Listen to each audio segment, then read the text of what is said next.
What's crack-a-lack-a literary geeks? Happy Tuesday. You're almost at the end of NaNoWriMo and I am so proud of you, but I also know that you're going to be coming up on the end of your story. And now that you're coming up to the end of your story, I'm pretty sure the majority of you are panicking, because now you're like, oh my god, I have so many things, how am I going to make it end? I have to make it end. What's going to happen to everybody? Oh friends, I have been in that situation before, so here I am to give you a couple of tips and tricks. You can take all of this, you can take some of this, hopefully you don't take none of this, because without further ado, here are 5 ways that you can possibly end your story. And for some reason, at 3:45 on a Sunday, I have a lot of children in my cul-de-sac screaming, so I mean, what a mood. Also, I will be using examples through multiple books for these endings, so I hopefully will not spoil anything, but I think the majority of these books have been out for at least a little while. Number 1 way that you can end your story is called the circle ending. The circle ending ends your story by bringing about either a theme or a piece of dialogue or a particular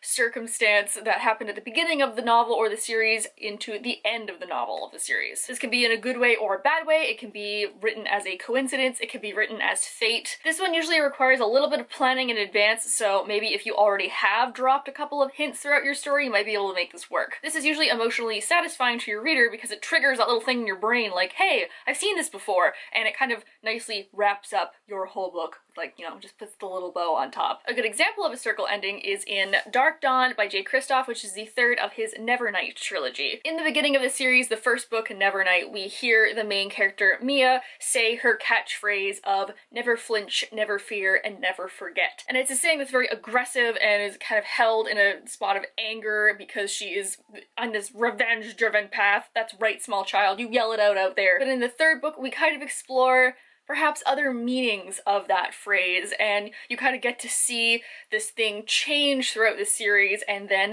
end with the same thing but different, and that was just really beautiful and made me cry. The second type of ending you can do is probably the most classic, and that is the cliffhanger ending. This is also known as the surprise ending or question ending. I feel like everybody already knows what a cliffhanger ending is, right? It's the ending where before you give the reader what they want, before you wrap everything up, you just decide to throw a wrench in the plans, and then the whole plot gets twisted off path, and then the stakes get raised very, very quickly just before you decide to end the book. It's usually emotionally devastating and happens so that the reader will want to know what happens next and buy your next book. One of the best cliffhanger endings I have ever read was in Thunderhead by Neil Shusterman. This is the 2nd of his Scythe trilogy, and I'm mentioning this one because The Toll, just as the 3rd one, just came out and I just finished reading it. It was so good. But the ending of Thunderhead made me throw the book.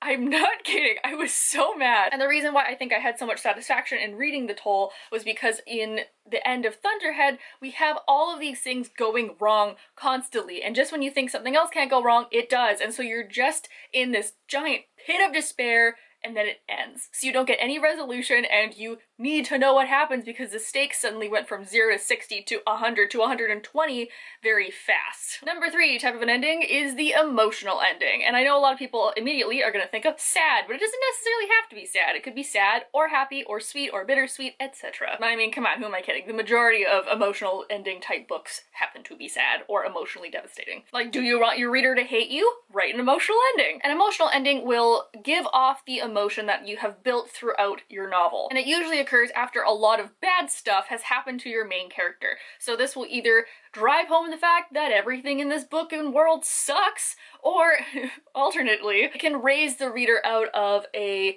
pit of despair that you've put them in for the majority of your series if you end it on a high note or a triumphant note. An emotion-based ending is often used when a reader has followed the character through a bunch of traumatic events or has finally learned about their traumatic past, so it really helps build up that attachment to the character, making the emotional ending all the more devastating because you truly understand that character on a human level. For example, that is the ending of Clockwork Princess by Cassandra Clare, because I have never cried so hard in a novel that I cried in this novel. And the reason that I did cry so much is because I felt such attachment and understanding to all 3 of these characters at the very end. Sure, happy things happen, but it's not necessarily a happy ending. There's a lot of death, there's a lot of compromise, there's a lot of really hard things that happen because of other things that have happened. So there's a big of a bittersweet thing with like we win but we lose, and then there's a the truth about morality and mortality and just everything that came together so well. And it's just because I really grew to love these characters and then saw all the hard stuff that they went through and was like, why can't they just be happy? But they sort of were happy, but they weren't happy.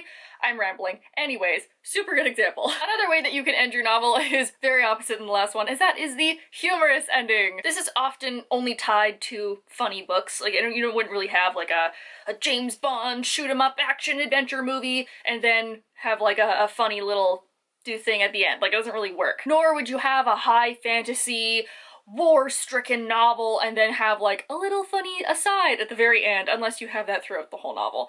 Humor books are often contemporary books, and they're usually a book that has been funny the whole way through. For example, Geekerella by Ashley Poston, one of my favorite contemporaries, is adorable and hilarious because it's a retelling of Cinderella, except like with Comic-Con. So the parallels that she draws and the ways that she modernizes this tale in a comic book type setting is very clever and funny. Like, the prince is a movie star who's excited to remake this geeky show that's sort of like Star Trek. Evil stepsisters are evil because they, make them kale smoothies every morning. And this ending is funny because her pumpkin is actually a vegan treat truck, and it's bright and orange, and she drives it through a golf course, and that by itself is pretty funny. But since this whole book has a theme of kind of making fun of something and drawing ridiculous parallels, plus if you are doing a bit of a darker story that has humorous elements to it, or maybe one of the characters is snarky and funny, you can kind of hit your audience with one last little line of snark, and it can alleviate the deep, dark, devastating feelings that you maybe just gave your audience with a really dark climactic scene.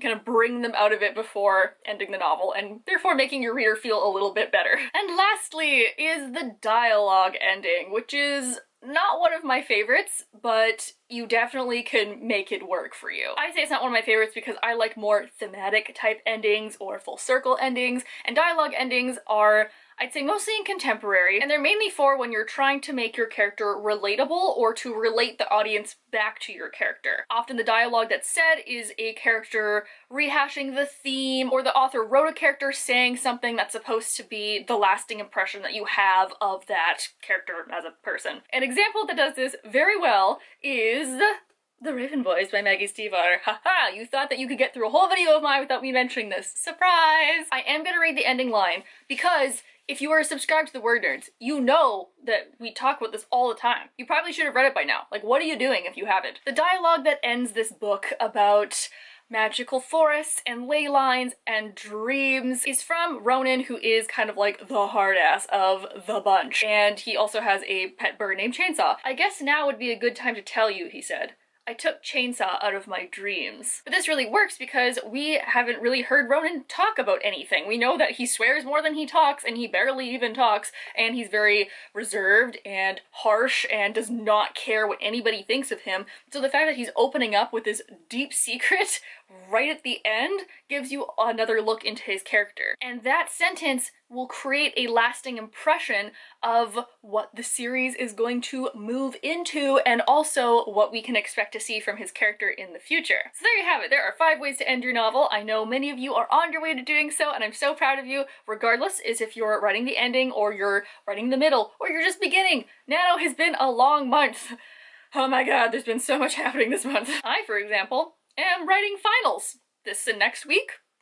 So that's fun. The sun is slowly going down, the children have all gone home, I need another tea. So if you have any comments or questions, or if you have any other pieces of advice for how to write endings, or maybe your own favorite type of ending, leave those in the comments down below. Join us at 7:30 Eastern Standard Time on Sunday for our live chat, and I will see you guys all next week. Bye!